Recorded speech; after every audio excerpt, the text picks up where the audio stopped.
IPC की धारा 3 किसी अपराध के लिए सीधे तौर पर नहीं लगाई जाती है। यह भी धारा एक की तरह एक परिचयात्मक और क्षेत्राधिकार निर्धारित करने वाली धारा है। यह धारा यह तय करती है कि भारत के बाहर किए गए अपराधों पर भी भारतीय कानून कैसे लागू होगा। धारा 3 क्यों लागू होती है? Why is section 3 applied?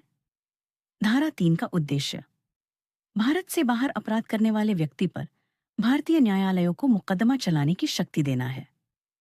यह तब लागू होती है जब अपराध भारत के बाहर किया गया हो, ऑफेंस कमिटेड आउटसाइड इंडिया, किंतु उस व्यक्ति पर भारतीय कानून लागू होता हो, but tribal under Indian law. इसका मतलब क्या है?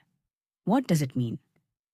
यह धारा यह सुनिश्चित करती है कि अगर कोई व्यक्ति जिसने भारत के बाहर कोई अपराध किया है, लेकिन वह किसी भारतीय कानून के अनुसार भारत में विचारण ट्रायल के योग्य है, तो उस पर भारतीय दंड संहिता आईपीसी के तहत कार्रवाई की जाएगी।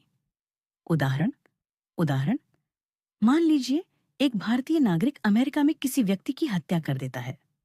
हत्या का अपराध तो अमेरिका में हुआ, लेकिन चूंकि वह व्यक्ति भारतीय नागरिक है, इसलिए आईपीसी की धारा 4 के साथ पढ़ी जाने वाली धारा 3 के तहत भारतीय न्यायालय उस पर भारत में मुकदमा चला सकते हैं।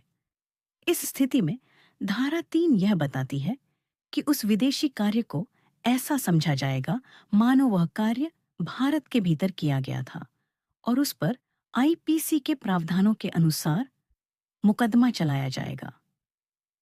यह धारा विशेष रूप से धारा 4 राज्य क्षेत्रातीत अपराधों पर विस्तार के साथ मिलकर काम करती है।